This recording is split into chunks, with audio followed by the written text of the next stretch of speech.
हरि नाम संकीर्तन ओम नमो भगवते वासुदेवाय। ओम नमो भगवते वासुदेवाय। ओम नमो भगवते वासुदेवाय। ओम नमो भगवते वासुदेवाय। ओम नमो भगवते वासुदेवाय। ओम नमो भगवते वासुदेवाय। नारायणं नमस्कृत्य नारायणं नमस्कृत्य नरं चैव नरोत्तमं देवीं सरस्वतीं व्यासं ततो जयामुदीरये। नष्टप्रायेषु अभद्रेषु नित्यं भगवत् सेवया भगवती उत्तम श्लोके भक्तिर्भवति नष्टकी।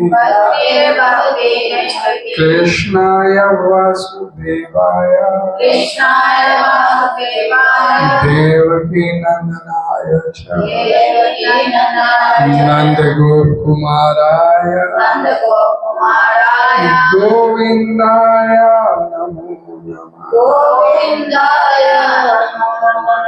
चर्चा करेंगे श्रीमद् भगवद गीता यथारूप अध्याय 8 श्लोक संख्या नंबर 19। निकालिए अपने मोबाइल पे। भगवद गीता का कोई भी श्लोक बोलना अपने आप में बड़ा मंगलकारी है। सभी से प्रार्थना है पीछे पीछे बोलिएगा। भूत ग्राम सेवायम भूत ग्राम सेवायम भूत्वा भूत्वा परलीयते भूत्वा भूत्वा परलीयते रात्रि अगमे अवश्य पार्थ रात्रि अगमे अवश्य पार्थ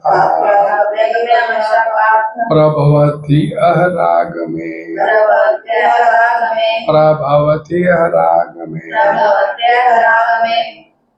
शब्दार्थ भूत ग्रामा समस्त जीवों का समूह, स वही, एव आयम निश्चय ही ये है, भूतवा भूतवा बारंबार जन्म लेकर, परलीयते विनष्ट हो जाता है, रात्रि रात्रि के आगमे आने पर, अवशात सवता पार्थ हे पृथा पुत्र, प्रभवती प्रकट होता है, अह दिन आगमे आने पर। जब जब ब्रह्मा का दिन आता है तो सारे जीव प्रकट होते हैं और ब्रह्मा की रात्रि होते ही वे असहायवत विलीन हो जाते हैं। हरे कृष्णा हरे कृष्णा। बोलेगा। जब जब जब जब ब्रह्मा का ब्रह्मा का दिन आता है दिन आता है तो सारे जीव तो सारे जीव प्रकट होते हैं प्रकट होते हैं और ब्रह्मा की और ब्रह्मा की रात्रि होते ही रात्रि होते ही वे वे असहायवत असहाय विलीन विलीन हो जाते हैं। हो जाते हैं। तात्पर्य इस डिवाइन ग्रेस जगत गुरु श्री प्रभुपाद जी द्वारा सरल स्पष्ट ध्यान से पढ़िएगा, ध्यान से सुनिएगा। अल्प ज्ञानी पुरुष जो इस भौतिक संसार में बने रहना चाहते हैं, उच्चतर लोकों को प्राप्त कर सकते हैं, किंतु उन्हें पुनः इस धरा लोक पर आना होता है। वे ब्रह्मा का दिन होने पर इस जगत के उच्चतर तथा निम्नतर लोकों में अपने कार्यों का प्रदर्शन करते हैं, किंतु ब्रह्मा की रात्रि होते ही वे विनिष्ट हो जाते हैं। दिन में उन्हें भौतिक कार्यों के लिए नाना शरीर प्राप्त होते रहते हैं, किंतु रात्रि के होते ही उनके शरीर विष्णु के शरीर में विलीन हो जाते हैं। वे पुनः ब्रह्मा का दिन आने पर प्रकट होते हैं। भूतवा परलीयते, दिन के समय वे प्रकट होते हैं और रात्रि के समय पुनः विनिष्ट हो जाते हैं। अंत तो गत्वा जब ब्रह्मा का जीवन समाप्त होता है तो उन सब का संहार हो जाता है और वे करोड़ों वर्षों तक अप्रकट रहते हैं। अन्य कल्प में ब्रह्मा का पुनर्जन्म होने पर वे पुनः प्रकट होते हैं। इस प्रकार वे भौतिक जगत के इस जादू से मोहित होते रहते हैं, किंतु जो बुद्धिमान व्यक्ति कृष्ण भावना अमृत स्वीकार करते हैं, वे इस मनुष्य जीवन का उपयोग भगवान की भक्ति करने में तथा हरे कृष्ण मंत्र के कीर्तन में बिताते हैं। इस प्रकार वे इसी जीवन में कृष्ण लोक को प्राप्त होते हैं और वहां पर पुनर्जन्म के चक्कर से मुक्त होकर सतत आनंद का अनुभव करते हैं। हरे कृष्णा। हरे कृष्णा। ओम अज्ञानतिमिरन्दस्य ज्ञानाञ्जनशलाकया चक्षुर्मीलितं येन तस्मै श्रीगुरवे श्रीचैतन्यमनोभीष्टं स्थापितं येन स्वयं रूपा कदा मह्यं ददाति स्वपदान्तिकं। वन्देऽहं श्रीगुरुं श्रीयुक्तं श्रीगुरुवैष्णवान् श्रीरूपं साग्रजातं सहितं साद्वैतं सावधूतं मह्यं सहितं श्रीकृष्ण चैतन्यं श्री राधा कृष्ण पादान् सहितं श्री नमो विष्णुपादाय कृष्णदासाय श्रीमद्भक्ति वेदांत स्वामी नमस्ते सरस्वती देवे गौरवाणी प्रचारिणे निर्विशेष शून्यवादी पाश्चात्य। हे कृष्ण करुणा सिंधु दीनबंधु जगत्पते गोपेश गोपिका कांत राधा कांत तप्त कांचन गौरांगे श्री राधे वृंदावनेश्वरी वृषभानुसुते देवी भानुमान्ये वाञ्छाकल्पतरुभ्यश्च कृपा सिन्धुभ्यश्च पतितनां पावनेभ्यो वैष्णवेभ्यो नमो। जय श्री कृष्ण चैतन्य प्रभु नित्यानंद श्री अद्वैत गदाधर श्रीवासादि गौर भक्तवृंद। हरे कृष्ण कृष्ण कृष्ण कृष्ण हरे हरे राम राम राम हरे। अवतुमानी शम भगवद्गीता की श्री भगवान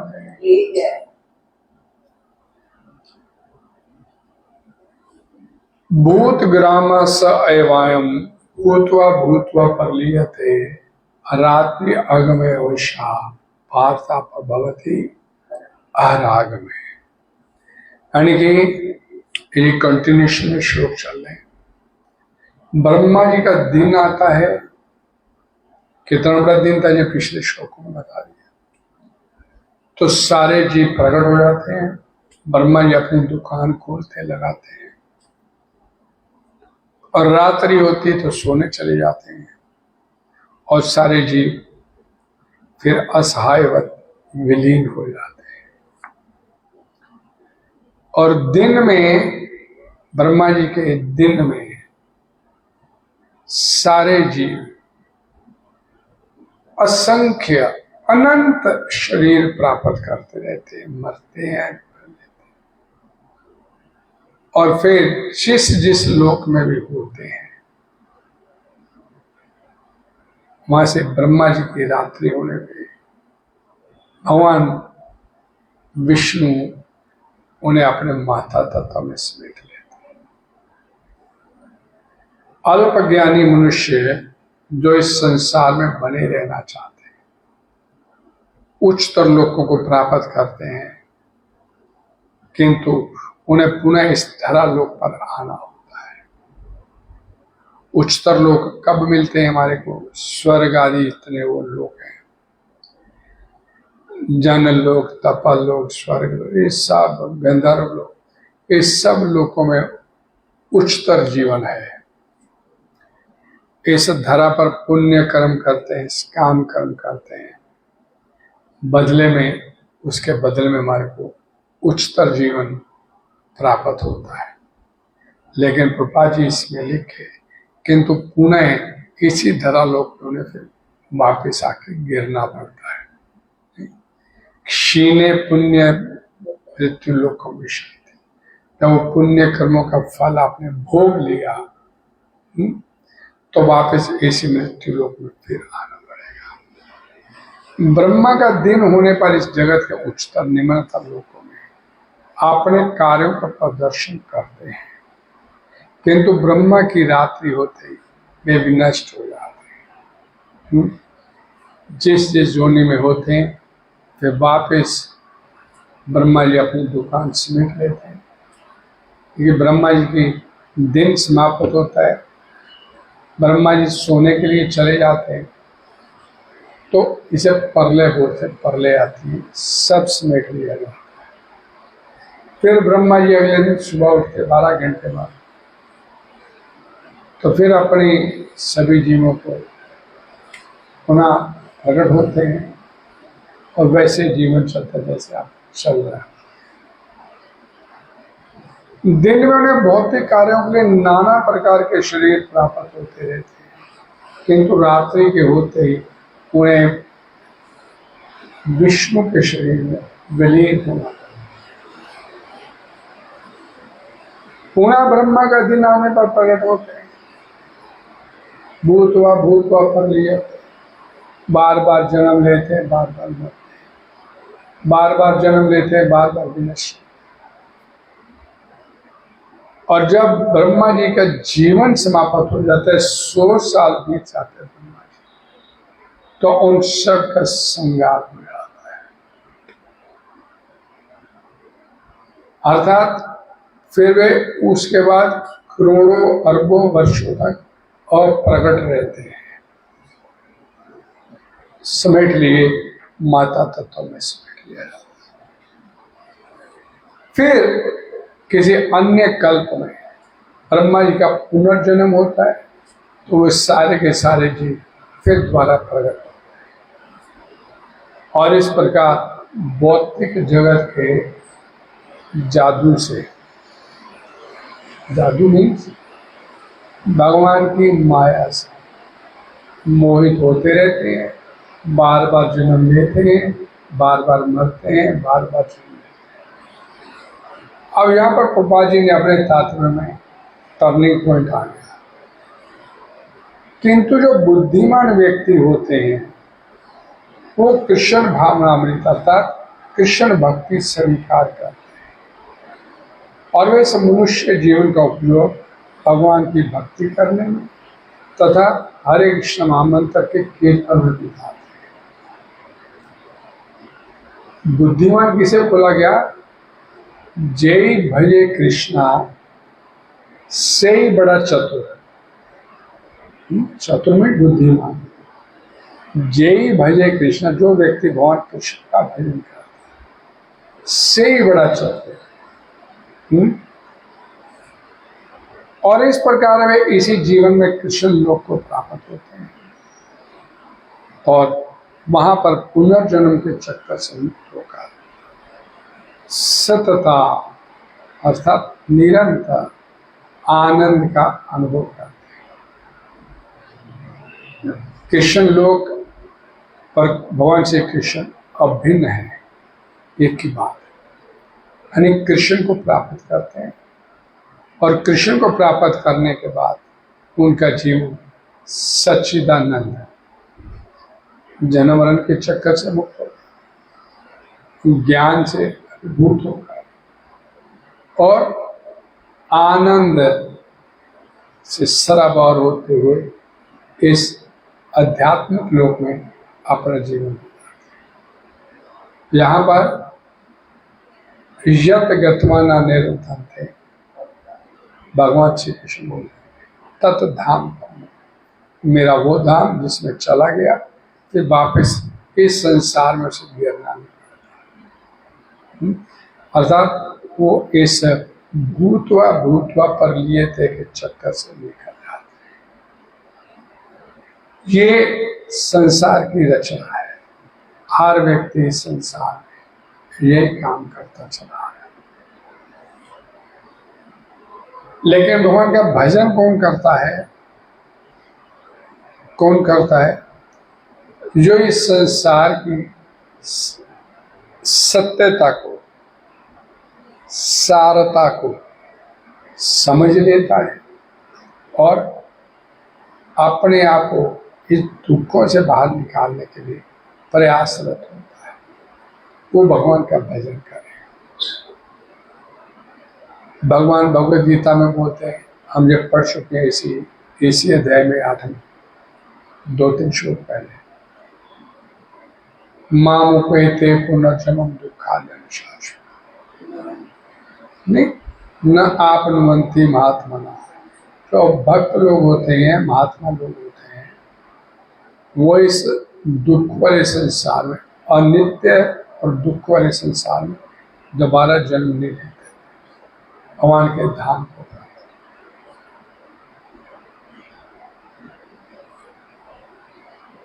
और भगवान का भजन करने से क्या इस भौतिक कल्मश से मुक्त हो जाते हैं। श्रीमद् शेषे शिक्षाश्रम का सबसे पहला श्लोक, चेतो दर्पण मार्जनम व महाधावा श्रेयो कैरव चंद्र विद्या बधुआ आनंदम अबुद्धि वर्धनम। तो जैसे जैसे वो भगवान का भजन करते हैं तो जो उनके अंदर का जो संसारिक ताकि मैल चढ़ी जो हमारे ऊपर, वो धीरे धीरे धुलती चली जाती और उस परम आनंद को प्राप्त करते हैं। वो परम आनंद कैसा होता है? आनंदम अबुद्धि वर्धनम, प्रतिपल प्रतिक्षण वो आनंद बढ़ता चला जाता है, उस आनंद को प्राप्त है। किंतु जो संसारिक इच्छाओं के होते हुए भी, ध्यान से सुनिएगा लेकिन वो जो संसारिक इच्छाओं के होते हुए भी भगवान की ओर चलते हैं, वे माया द्वारा आकृष्ट नहीं होते हैं, क्योंकि वे एक सही लक्ष्य की ओर अग्रसर होते हैं। तो इसलिए इस धीरे धीरे जैसे जैसे भजन उनका चलता जाता है, कृष्ण भक्ति उनकी होती चली जाती है, तो धीरे धीरे उनके अंदर की जो संसारिक कामनाएं होती हैं और धीरे धीरे छूटती चली जाती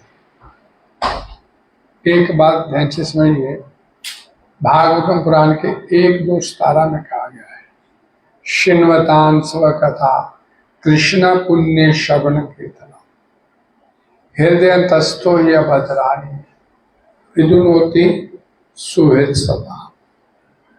कि जैसे जैसे जीवात्मा के अंदर भगवान श्री कृष्ण के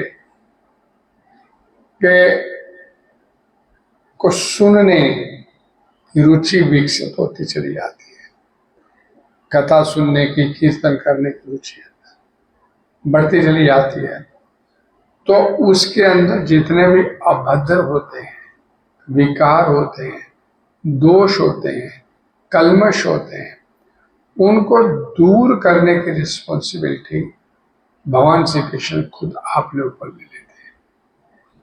वो जीव आत्मा को सिर्फ इतना ही करना है कि अपनी रुचि विकसित करनी है, इनको कथाओं को सुनने में, कथा कीर्तन में। बाकी जो दोष है हमारे अंदर, एक बात समझ लीजिए, हम इतने सक्षम नहीं हैं कि अपने अंदर के जितने दोष है उनको खुद समाप्त कर सकें।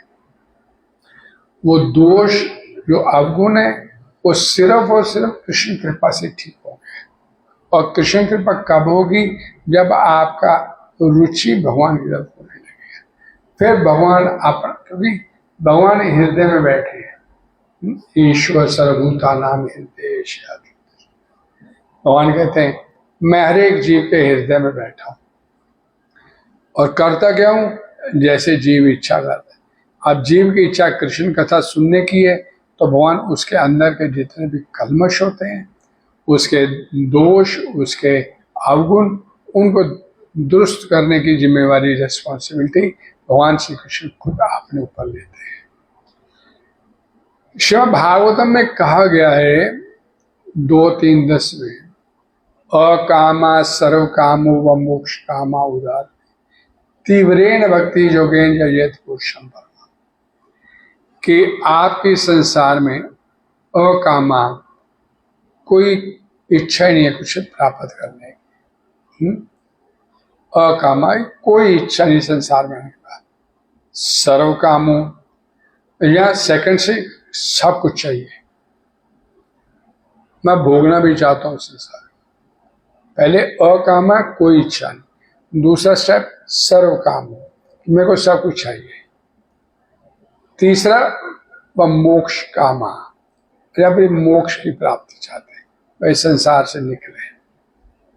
3 लेवल हो गए। उधार धी, धी बोलते बुद्धि, तीव्रेण भक्ति जो गए, अपनी बुद्धि को भगवान श्री कृष्ण की भक्ति करने में तीव्र, पूरे जोरों शोरों से लगा दीजिए। ये पुरुषम भगवान का भजन। तो क्या होगा? तीनों जो आपकी इच्छाएं धीरे धीरे पूरी होती चली जाएगी। कुछ नहीं चाहिए तो भी भजन, कुछ चाहिए तो भी भजन, मुक्ति चाहिए तो भी भजन। और जो कृष्ण भक्ति होती है, इसका एक 6 गुण बताए गए शेष भक्ति रस अमृत सिंधु के पहले ही पेज पे, पहला अध्याय, पहला ही पेज। छठा गुण क्या है? कृष्ण आकर्षणी। कृष्ण भक्ति जो होती है, देखिए भगवान श्री कृष्ण, राधा भगवान श्री कृष्ण को आकर्षित करती है, लेकिन भगवान श्री कृष्ण किससे आकर्षित होते हैं? उनकी की गई भक्ति से। तो भगवान श्री कृष्ण को भक्ति अपनी तरफ आकर्षित करती है। हमारे एक महात्मा ने बोला था, खुद ही को कर बुलंद इतना, हर शय से पहले खुदा तुझसे पूछे, कृष्ण तुझसे पूछे, बता तेरी रजा क्या, तू चाहता क्या है। कि इतनी भक्ति अपनी बढ़ा दीजिए कि भगवान श्री कृष्ण खुद पूछे, सोचेंगे ये चाहता क्या, मैं इसको मिलना, मैं इसको दर्शन दे। वो लेवल लेके आ जाए भक्ति का। हमें कृष्ण को नहीं देखना है, वो प्रयास करो कृष्ण आपको देखने के लिए उतर आए। वो प्रयास, वो भक्ति होनी चाहिए आपकी, कि भगवान श्री कृष्ण स्वयं आपको दर्शन देने के लिए फोर्सिबली आपके पास आ रहे। देखिए, जो कम बुद्धि के लोग होते हैं, मैंने भी बोला ना, जय भजे कृष्ण से ही बड़ा चलता। जो कम बुद्धि के लोग होते हैं और जो आध्यात्मिकता में जिनका झुकाव नहीं होता, तो वे क्या करते हैं? वे लोग कुछ चाहिए तो देवी देवताओं की शरण में भागते हैं। श्रीमद् भागवतम पुराण के दूसरे स्कंद में जहाँ सृष्टि परिक्रम का वर्णन आता है, भगवान ने ये सृष्टि की रचना किया, तो ये देवी देवताओं की भी रचना किया। तो देवी देवताओं की रचना किस लिए किया गया कि जितने भी ये देवी देवता हैं, शंकर जी हैं, माता भगवती है, इंद्र है, वरुण है, और जितने भी देवी देवता, हम विद्रोह करके आए भगवान से इस धरा पर, तो चूंकि हम भगवान की संतान हैं, मेरे बच्चे हैं, इन्हें तकलीफ नहीं हो, इनका जीवन सुचारू ढंग से चले, भले मेरी अवज्ञाकारी है ये संतान, तभी तो आए इस संसार में, तो इनका जीवन फिर भी ढंग से चले, और ये मेरे से विमुख होकर रहना चाहते हैं, तो इनका जीवन ढंग से चले, उनके लिए देवी देवताओं की रचना हो।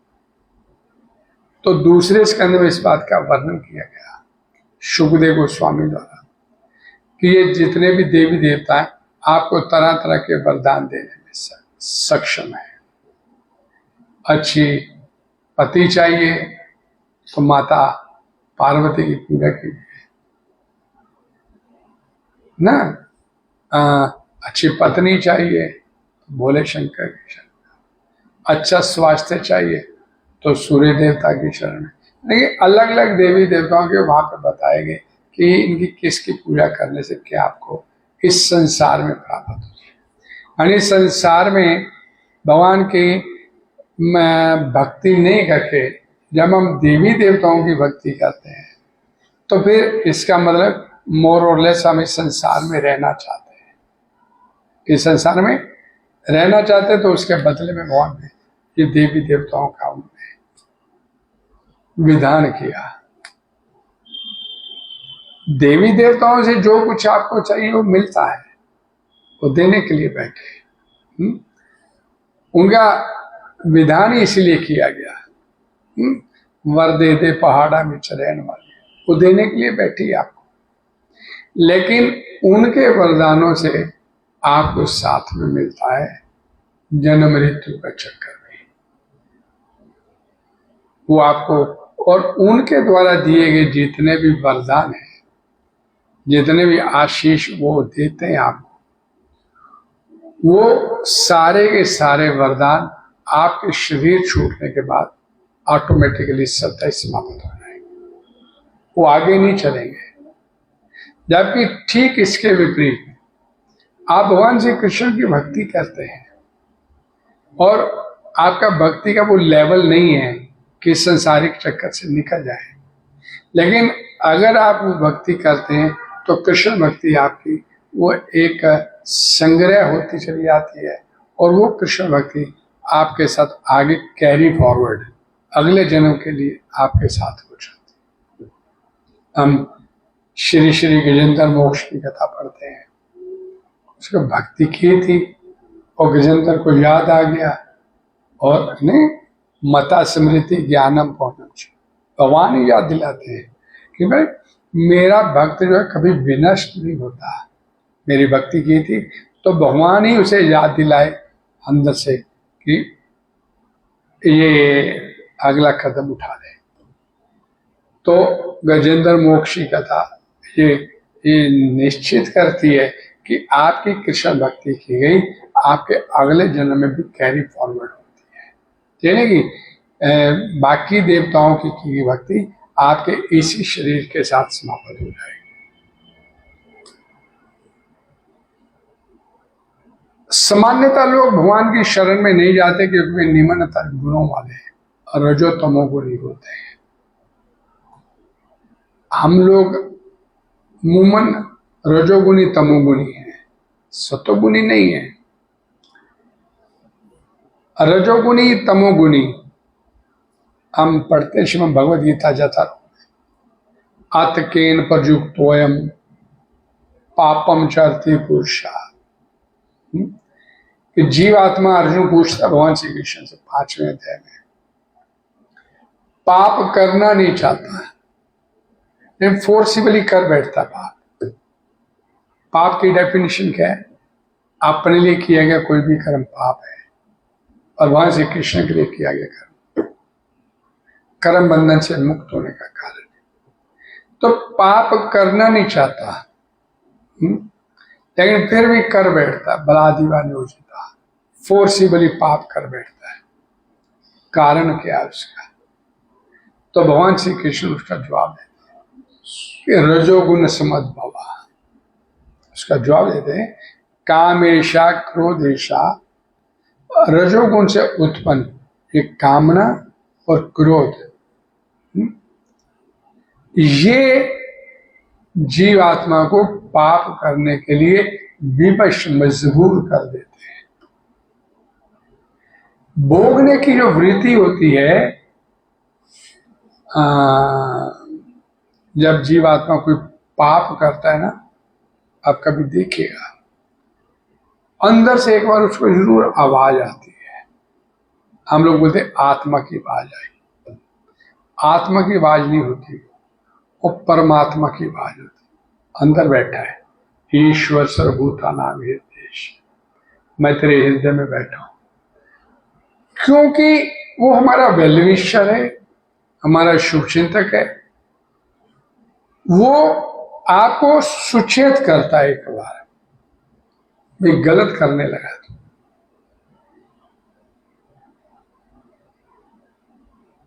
लेकिन उसके बावजूद और फिर पाप करता है, सुचेत करने के बावजूद।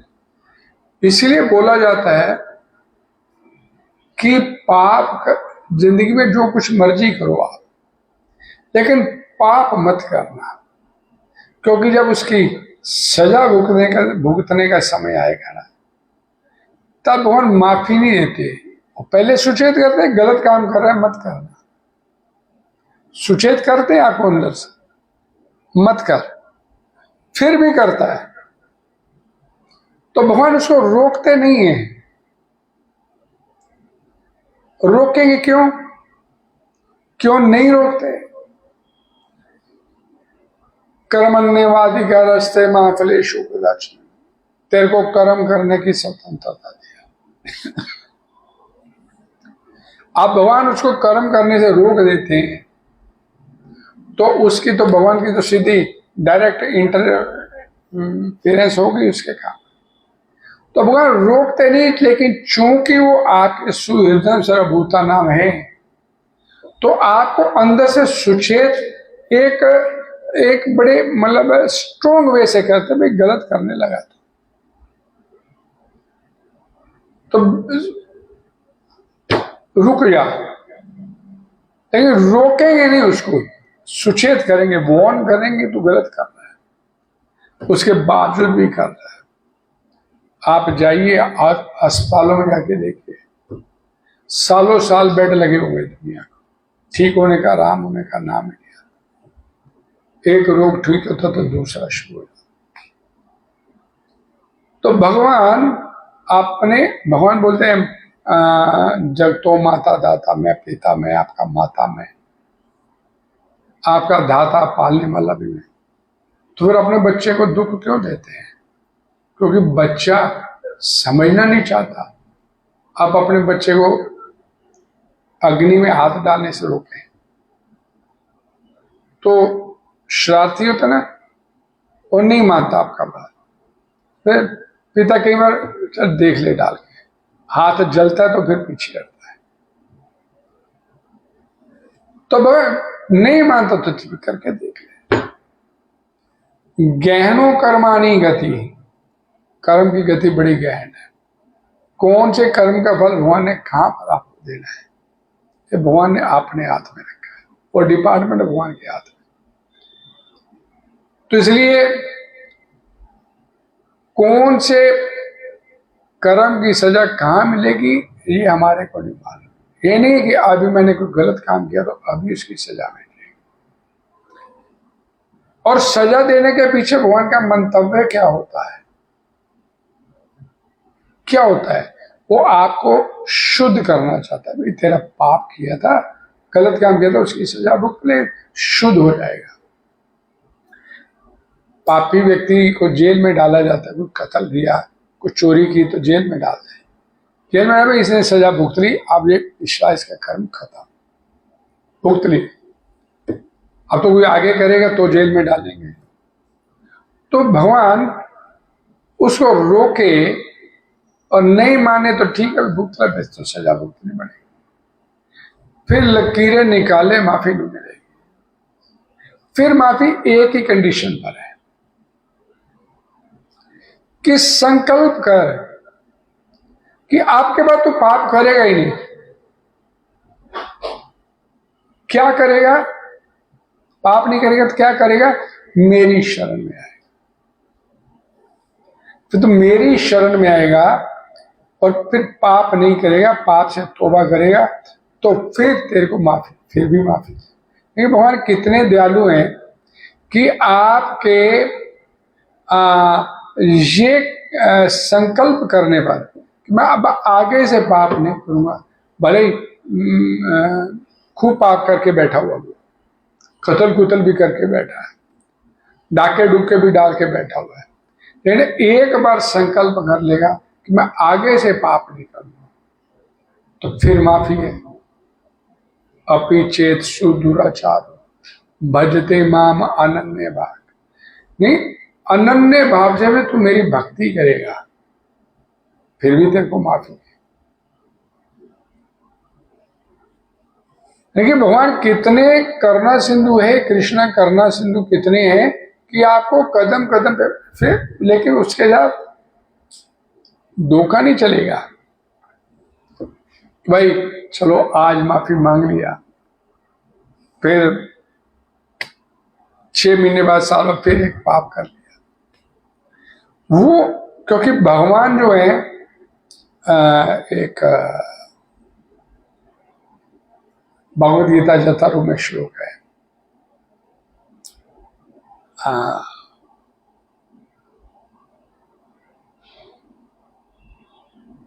वेद आम समतीतानि वर्तमानानि च भविष्यानि च भूतानि माम तु वेद न कश्चित्, कि मैं तेरा भूतकाल वर्तमान भविष्य भी जानता हूं, तू क्या करना है। तो उसको धोखा कैसे दे देंगे? उसको तो पता है कि वे 6 दिन बाद एक गलत काम करेगा तो उसको भक्त नहीं माने, लेकिन मौका जरूर देगा आपको, लेकिन उसको धोखा नहीं दे सकते। तो इसलिए अगर आपने ये एक निश्चय कर लिया है कि भाई मैं अब आगे से पाप नहीं करूंगा, सिर्फ आपका अनन्य भाव से आपका भजन करूंगा। माम एकम शरणम व्रजा, एकमात्र मेरी शरण है। अहम त्वाम सर्वे पापेभ्यो, तेरे जन्म जन्मांतर के पाप है यो मोक्षयिष्यामि मा शुचा, माफ कर दूंगा। लेकिन आगे फिर पाप नहीं करना, तो उसकी फिर सजा और ज्यादा भयंकर हो जाएगी। एक व्यक्ति जो जिसको ज्ञान है पाप करेंगे तो सजा मिलेगी, और फिर भी वो पाप करे, उसकी सजा शास्त्रों में 10 गुना ज्यादा बताई गई। और एक व्यक्ति जिसको ज्ञान नहीं है वो पाप करता है और नॉर्मल सजा उसकी। जिसे ज्ञान है कि मैं पाप करूंगा तो मेरे को ये सजा मिलेगी, तो वो पाप करता है तो उसकी सजा 10 गुना ज्यादा। फिर माफी नहीं है उसके लिए। तो आपकी बुद्धि, आपका मन जब तक निर्मल नहीं होगा, निर्मल जन मन सोई मही भावा, मोहे छल छिद्र ना भाव। तो भगवान को ये छल कपट अच्छा नहीं लगता। निर्मल जन मन, अब आपका भजन करेंगे। एग्जाम्पल आता है रत्नाकर डाकू का, प्रण कर लिया कि अब आज के बाद पाप नहीं करूंगा, भजन नहीं करूंगा, तो निकल गया। इसलिए ये जो पाप करने की वृत्ति है ये आपकी अपने अपने सामर्थ्य से नहीं खत्म होगी कि मैं कंट्रोल करूंगा, पाप नहीं करूंगा। उसके लिए आपको सिर्फ और सिर्फ उसका भजन करना पड़ेगा। फिर उसकी कृपा से हृदय अंतस्थो या भद्राणी विदुनोति सोहिस्ता, उसके कृपा करने से ही आपके अंदर से पाप करने की प्रवृत्ति खत्म होगी। अपने समर्थ्य से हम नहीं कुछ कहा, अपने समर्थ्य मैं अपने समर्थ्य मैं तो कर दो, फिर पाप करने के लिए बैठो।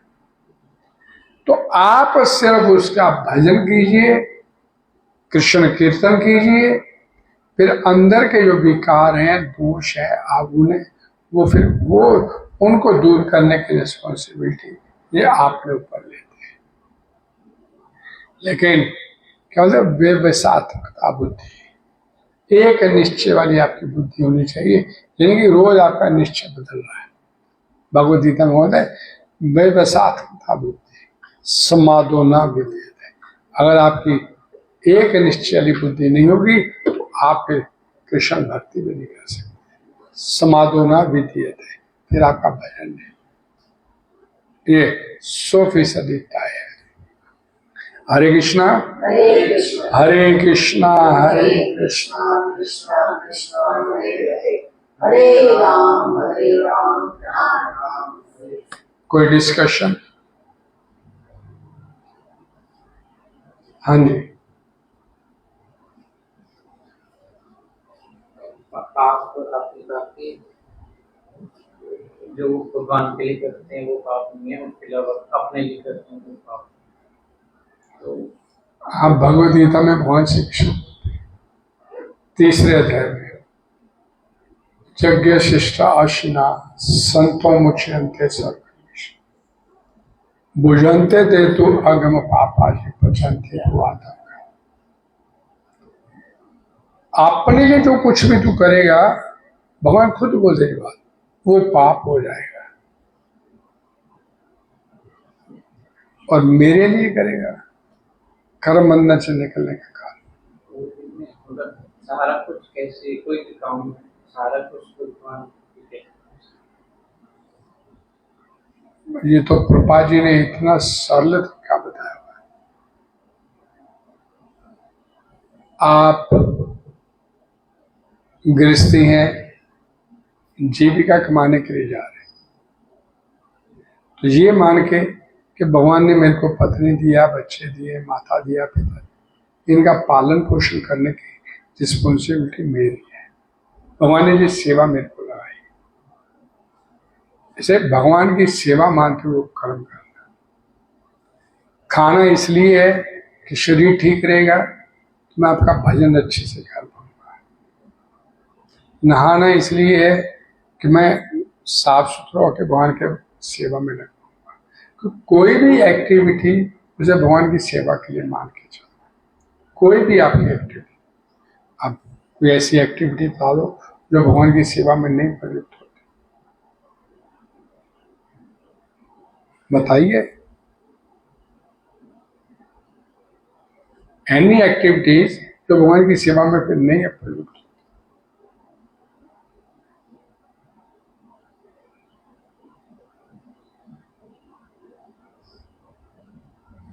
भगवान ने बच्चे दिए, भगवान के बच्चे हैं, इनकी पालन पोषण की सेवा में लगी है, इस सेवा मेरे को मिली है। आपका अपना ही संसार में कुछ नहीं है, संतान है तो भगवान की है। हम वो पढ़ते ना, एक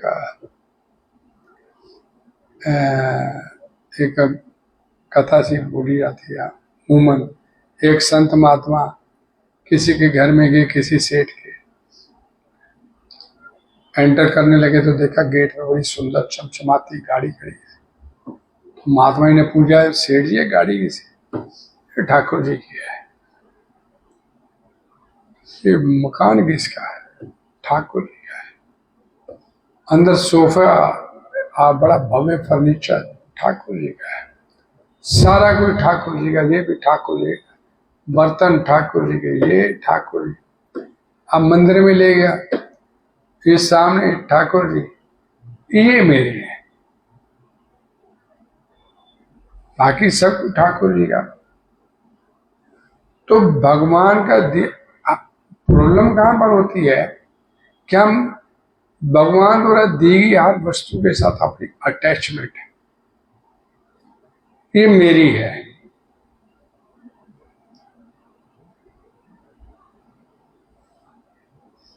भगवान ने मकान दिया तो भगवान की सेवा में करिए। कितना लगाते लोग,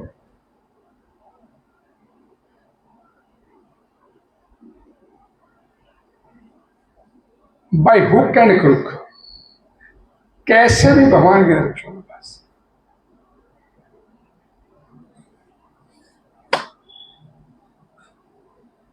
और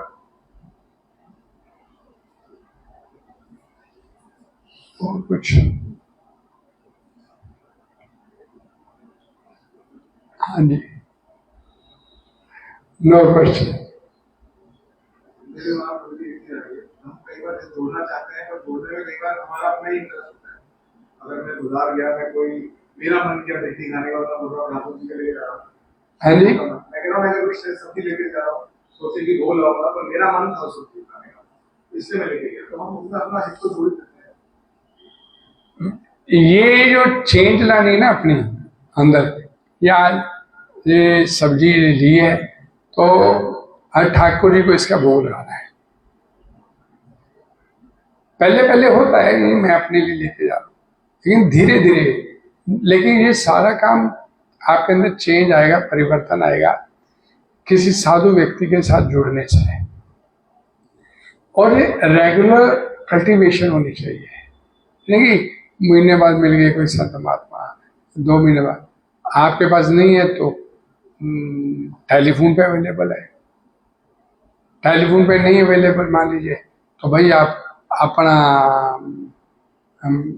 प्रपात जी तो 24 घंटे आपकी सेवा में है, उनकी बुक्स उठाइए, कोई समस्या आप एक बार नोट कीजिएगा, आपके कोई किंतु परंतु आपके माइंड में उठ रहा है, आप कोई भागवतम का या भगवत गीता उठा दीजिए, उसे खोलिए कि इसका जवाब आपको उस पेजों में मिल जाएगा।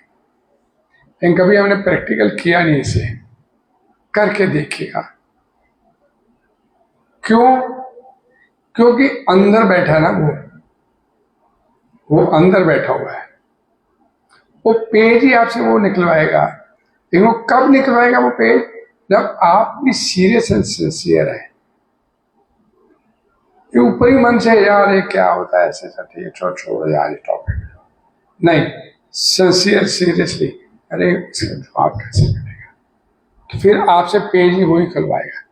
क्योंकि वो जो अंदर बैठा है वो इट्स ए कंप्लीट साइंस, वो आपके मन की बात को भी जानता है कि ये कितना सीरियस और सिंसियर है।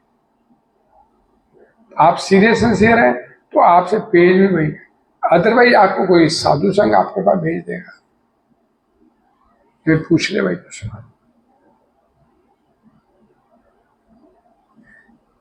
सारा खेल आध्यात्मिकता का आपकी सीरियसनेस एंड सेंसिटिविटी के ऊपर टिका है।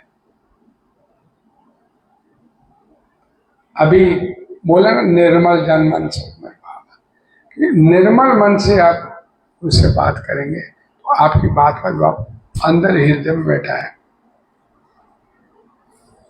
आप वास्तव में परेशान हैं और आप समझते हैं कि भगवान मेरी समस्या का हल कर सकता है। और जो इष्ट को, जैसे किसी की निताई गौर सुंदर जी, इन विग्रह में आपकी बड़ी श्रद्धा है, तो छोड़ के आ जाए इनके पास और मन से प्रार्थना करे कि ये मैं फंस गया हूं, तो वो सुनता भी है आपकी बात। नॉट ए कि एक मार्बल है, पत्थर है या ब्रास है, नहीं, और साक्षात भगवान है। वो आपकी बात का जवाब आपके हृदय में बैठा हुआ, अंदर से उसको आपका जवाब मिल जाएगा। अंदर से आपको जवाब 100% मिलेगा अगर आप सीरियसली सिंसियर पूछना चाहते हैं। नहीं तो दुनिया तो चली रही। तो ये कंप्लीट साइंस है, इसको समझने का प्रयास करो। वो अक्सर लोग बोलते हैं तो यार सुबह 3 बजे उठ के बैठ जाता है, क्या कहाँ लिखा भागवतम पुराण में, कहाँ लिखा भगवत गीता कि सुबह ब्रह्म मुहूर्त में उठा? पढ़ी नहीं जिन्होंने वो बोलेंगे कहाँ लिखा है। जिन्होंने पढ़ी है तो भगवत गीता के स्टार्टिंग में बोल दिया वहां से, या निशा सर्वभूताना तस्य जागृते, सुबह उठना ब्रह्म मुहूर्त। हाँ, कोई समझना चाहता है भगवत गीता को समझ लेगा, नहीं तो ठीक है, दुनिया तो चली रही। या निशा सर्वभूताना तस्य जागृते सदा।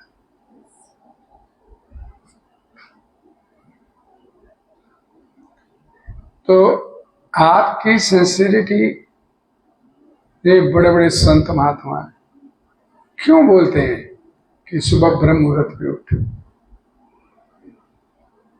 हमारे शास्त्रों में लिखा गया है ब्रह्म मुहूर्त में उठो, क्योंकि उस समय आप पूरी तरह सात्विक मोड में होते हो और कोई भी संसारिकता की कोई ऐसी कोई टेलीफोन नहीं आना, किसी ने घर की बेल नहीं मारनी। सुबह निश्चिंत होकर सुबह बैठ के उसके साथ जुड़िए, देखिए उसका प्रभाव, देखिए जीवन में समस्या नहीं कोई आने। आई तो कब चलेगी पता नहीं चलेगा। ऐसा नहीं है कि भगवद गीता में भगवान श्री कृष्ण ने बोला है कि जीवन में दुख नहीं आएंगे। मात्रा स्पर्शस्तु कौन्तेय शीतोष्ण आगम पाइनो नित्यतास्ति। आएंगे जीवन में सुख दुख नहीं आएंगे, लेकिन जब भक्तों के जीवन में दुख आते हैं तो कब आए कब चलेंगे पता नहीं चलता। भक्ति जो होती है, कृष्ण भक्ति जो होती है, ये एंथीसिया का काम करती है। डॉक्टर चीरफाड़ करता है ना तो एंथीसिया दे देता है पहले, तो बाजू काटी है तो एंथीसिया दे दिया, पता नहीं चलता ऑपरेशन का, चीरफाड़ करके जोड़ जोड़ के आपको मतलब ठीक है। तो भक्ति भी एंथीसिया का काम करती है, कब दुख आया कब चला गया पता नहीं। हमारी सबसे बड़ी प्रॉब्लम यही होती है कि हम जो कुछ भगवान ने हमारे को दिया उसके ऊपर हमने मालिकाना हक बना के बैठ गए, ये तो मेरा है। संतान है ना, ये तो मेरी है, इसे तो मैं डॉक्टर बनाऊंगा, इसे मैं सीए बनाऊंगा, इसे इंजीनियरिंग करानी मेरे को, हुआ जो इसके पीछे मकसद क्या होता है ये बोलने का कि मैंने सीए करानी अपने बच्चे को, मैं भी भगवान हूं। It is fact. आपने उसे बनाना है तो भक्त बनाओ, बाकी सीए बनाना वो भगवान का काम है। भगवान ने और हाथों में उसकी रेखाएं डाल के लिख के भेज दिया, ये जीवन, इसके जीवन में हम बोलते नहीं, हम अपने ढंग से चलाएंगे। यहाँ ये आ जाती है, अटैचमेंट होती है कि मैं तो अपने ढंग से बच्चे को पालन पोषण करूंगा, बच्चा ये बनेगा मैं तो ये बनाऊंगा। तो हम भी भगवान हैं, अपने आप को भगवान मान के बैठे, और परिणाम फिर दुख। हरे कृष्ण। हरे कृष्ण।